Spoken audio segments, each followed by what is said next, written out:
Ozzy Osbourne was more than just the Prince of Darkness. He was a rock icon, a TV star, and a man who faced more demons than most people could imagine. From wild stage performances to raw, emotional moments with his family, fans witnessed Ozzy live a life full of incredible highs and heartbreaking lows. He battled addiction, illness, and relentless media scrutiny. But now, the world is left in shock as reports about his autopsy begin to surface. Given his long history of health problems, no one expected the twist. What really caused his death? Join us as we dive into Ozzy Osbourne's shocking autopsy and what it reveals. Born John Michael Osbourne on December 3, 1948, in Birmingham, England, Ozzy came from humble beginnings. Raised in a working-class home with 3 sisters and 2 brothers, life was far from easy.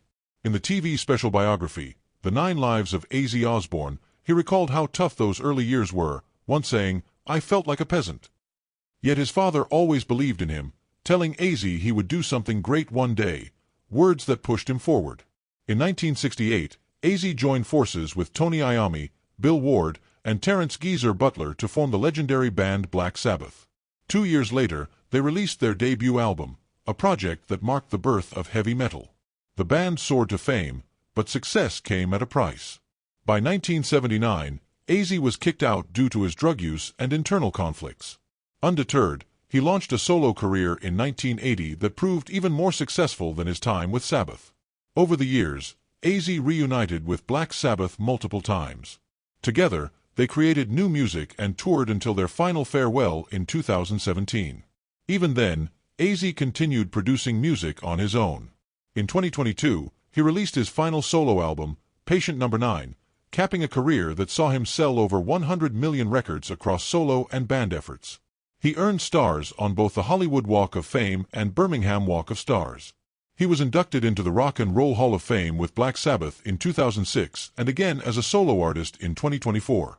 His list of honors also includes the Global Icon Award at the MTV Europe Music Awards in 2014 and the Ivor Novello Award for Lifetime Achievement in 2015. But Ozzy's life wasn't just about music. It was also about personal battles, family, and confronting his inner demons. The world saw many of those struggles up close when Ozzy and his family starred in The Osbournes, a reality show that aired on MTV from 2002 to 2005. Alongside his wife Sharon and children Kelly and Jack, Ozzy opened the doors of his home to millions. Though the show was a massive hit, it came at a high cost. In a 2020 GQ interview, Ozzy revealed that the experience was emotionally exhausting. After 3 years of filming, his kids were using drugs, and Sharon was battling cancer. When he asked the family if they wanted to continue, they all said no. Despite the pain, Ozzy said he was glad they did it because it showed fans their real lives, even if it wasn't always pretty. Ozzy's personal life was marked by both love and chaos. He was married twice and had 6 children. He met his first wife, Thelma Riley, in 1971 at a Birmingham nightclub. They married that same year and had 2 children, Jessica and Louis. Ozzy also adopted Thelma's son from a previous relationship, Elliot. But the marriage was rocky. Ozzy later called it a terrible mistake, plagued by his constant touring and substance abuse. In the documentary God Bless Ozzy Osbourne, made by his son Jack, Ozzy heartbreakingly admitted he couldn't even remember when Jessica and Louis were born. In 1982, he married Sharon Arden, his manager.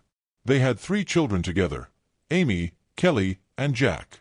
After Jack was born, Ozzy had a vasectomy and joked they chose July 4th for their wedding so he'd never forget their anniversary. Their relationship had its highs and lows, but they stuck together. Ozzy even wrote songs for his children. One for Amy appeared as a B-side on the Osmosis album, with Amy saying at the end, "I'll always be your angel." Another track, My Little Man, was written for Jack. Later in life, the family split their time between homes in Buckinghamshire and Los Angeles. Ozzy became a grandfather, and despite all the mistakes and heartbreak, his love for his family always shone through. As Ozzy aged, his health began to deteriorate. Though the public still saw him as wild and powerful, his body had suffered years of abuse. He fought both emotional and physical battles but never stopped making music or spending time with his loved ones. Ozzy Osbourne died on July 22, 2025, at the age of 76. His family released a statement saying, It is with more sadness than mere words can convey that we have to report that our beloved Ozzy Osbourne has passed away this morning. He was with his family and surrounded by love. The news devastated fans, especially since it came just weeks after Ozzy's final performance on July 5th in Birmingham, England. Over 40,000 people attended the show, including stars like Jason Momoa and Steven Tyler. For many, it was the last chance to see the Prince of Darkness perform. Behind the scenes, however, Ozzy was suffering.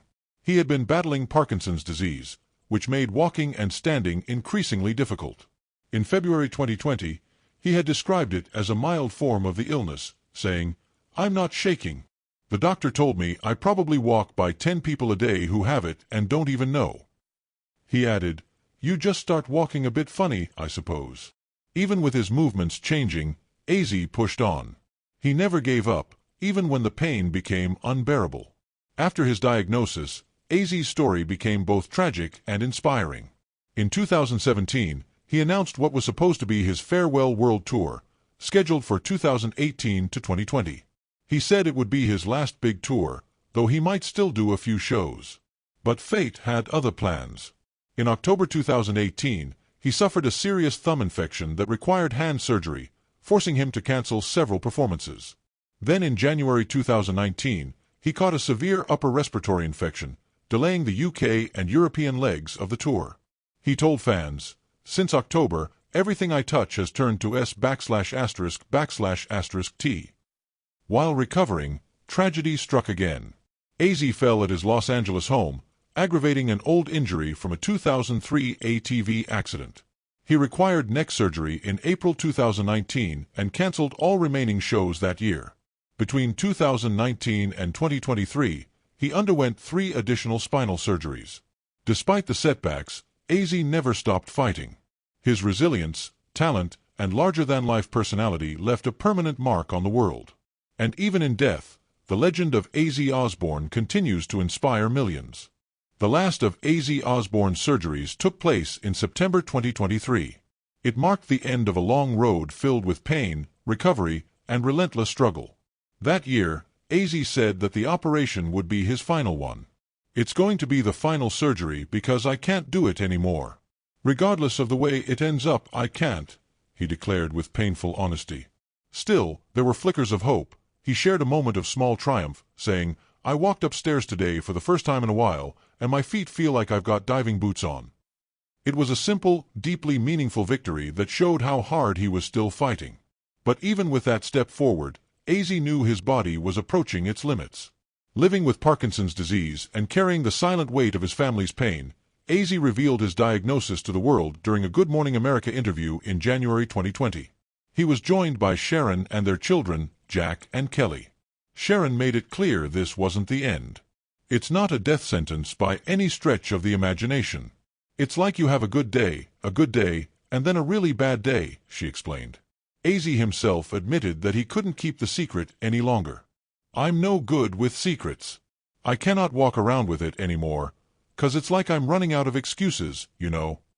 Sharon later disclosed that Ozzy had actually been diagnosed with Parkinson's way back in 2003, a revelation made in the 2022 documentary Paxman, Putting Up with Parkinson's.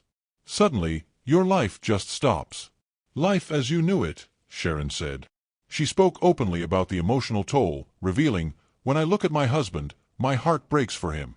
I'm sad for myself to see him that way, but what he goes through is worse. Sometimes when I look at him and he doesn't know I'm looking, I'm crying." For the Osbourne family, Parkinson's wasn't just a diagnosis, it was a life-altering reality. Ozzy, once the unstoppable force of rock, found himself unable to do the thing he loved most. "Coming from a working-class background, I hate to let people down. I hate to not do my job," he confessed. "So when I see my wife going to work, my kids going to work, everybody's trying to be helpful to me, that gets me down because I can't contribute." The feeling of helplessness was crushing for a man who had always provided and always led from the stage. But his family stood by him every step of the way. Ozzy's health struggles extended far beyond Parkinson's. His body had endured more damage than most could survive. In 2003, he had a horrific ATV accident that shattered his collarbone, broke 6 ribs, and caused serious internal bleeding in his lungs. Doctors worked urgently to save his life. Ironically, the accident happened while he was taking a break from promoting a duet with his daughter Kelly. Then in 2019, tragedy struck again. Ozzy slipped in the bathroom and dislodged the metal rods in his back from the earlier crash. "I fell over and I landed wrong," he said. "I went to the doctors and you assume everybody knows what they're doing. My son Jack has a video of me going into surgery saying, 'I'll see you in a few minutes.' I haven't walked properly since." That fall was a turning point. Simple movements became excruciating tasks. In the same year, Ozzy had to cancel tour dates in Australia and New Zealand due to pneumonia. Sharon wrote, "Ozzy recently developed pneumonia and has spent some time in hospital. He is through the worst part. His doctors have advised that he stay at home to recuperate for a full 6 weeks." Alongside the injuries and illnesses, Ozzy also dealt with lifelong addiction. His struggles with alcohol and drugs began in the 1970s. He often spoke openly about it. In 2024, he revealed he wasn't completely sober but had changed. "My tolerance has gone, I'm glad to say, because when I start drinking, I start looking for drugs," he said. He added with a bit of humor, "Sharon had good training in dealing with chaos." Ozzy's honesty about addiction gave comfort to many. It reminded fans that even rock legends face battles they can't always win. Through all the surgeries, illnesses, and inner chaos, Ozzy never lost his voice. His words remained raw and full of truth. As he grew older, he began pulling away from the spotlight. The stage mattered less. What mattered now was peace, home, and family. In December 2023, Ozzy told Rolling Stone that he planned to move back permanently to his home in Buckinghamshire, England. The house was undergoing major renovations, and once complete, he said he just wanted to live there in peace. Reflecting on his life, Ozzy said, "I do count my lucky stars. I don't know why I'm still here, and I do sometimes think I'm on borrowed time." He also shared a deeply emotional moment with Sharon. "I said to Sharon the other day, 'What a great thing life we've had and what a great thing experience.'" Despite all the pain, he was full of gratitude. Sharon, too, was ready to step away from the public life. Before Ozzy's final performance in 2025, she told Billboard, "We're done. I've been doing this since I was 15, and I'm done. We just want to live our life and do what we want to do and not have to follow an itinerary anymore." For a couple who had spent their entire adult lives under constant spotlight and pressure, it was their way of saying they were finally ready for peace. But Ozzy still had one last gift to offer his fans. On July 5, 2025, Ozzy Osbourne performed for the final time. The concert was called Back to the Beginning and was held in Birmingham, the very place where Black Sabbath was born. It was the first time in 20 years that Ozzy performed with the original Black Sabbath members, Bill Ward, Tony Iommi, and Geezer Butler. In the days leading up to the event, Ozzy spoke on his radio show Ozzy Speaks, saying, "If my God wants me to do the show, I'll do it. By hook or by crook, I'm going to make it there. I'm giving it everything I've got." That fierce determination came despite the fact he hadn't done any real physical activity for nearly 7 years. Because of Parkinson's, Ozzy could no longer stand on his own. He performed seated on a throne decorated like a bat, an iconic nod to his dark and legendary image. In May 2025, Ozzy revealed to The Guardian that the concert was actually Sharon's idea. She wanted him to have a reason to wake up every morning. On that unforgettable night, Ozzy wore black with his signature dark eye makeup and performed hits like "I Don't Know," "Mr. Crowley," "Suicide Solution," "Mama, I'm Coming Home," and "Crazy Train." As the show closed, Ozzy stood in raw emotion and told the crowd, "I don't know what to say, man. I've been laid up for like 6 years. You have no idea how I feel. Thank you from the bottom of my heart." He blew kisses and raised his hands high. The stadium, Villa Park, lit up with fireworks, and a massive banner rose with bold words, "Thank you for everything. You guys are *ing amazing. Birmingham forever." It was the perfect farewell to a legend. But behind that emotional goodbye, there was still more unfolding behind the scenes. The show didn't come together overnight. In fact, Sharon later revealed they had been planning it for 2 years. She told Rolling Stone UK that the entire experience left her deeply emotional. What moved her the most was how so many artists immediately said yes. They wanted to support Sabbath, support Ozzy, and be there for charity. Sharon was proud of the lineup, which included legendary names like Billy Corgan from Smashing Pumpkins, Fred Durst of Limp Bizkit, and Guns N' Roses icons Duff McKagan and Slash. Tom Morello from Rage Against the Machine served as the musical director and declared it the greatest heavy metal show ever, an idea that stuck with fans and elevated the concert's legacy. Ozzy, who hadn't performed live in years due to his declining health, had been working daily with a therapist to prepare. Sharon proudly shared, "Ozzy's working with his therapist every single day. He's doing really well, actually." She explained that his biggest goal was to make this concert special for his fans, because Ozzy's #1 priority in life had always been them. On the night of the show, Ozzy sat on a throne due to his battle with Parkinson's, but still poured his soul into each song, belting out hits like I Don't Know, Mr. Crowley, Suicide Solution, Mama, I'm Coming Home, and Crazy Train. When he spoke to the crowd, his words were heavy with emotion. "I don't know what to say, man. I've been laid up for like 6 years. You have no idea how I feel.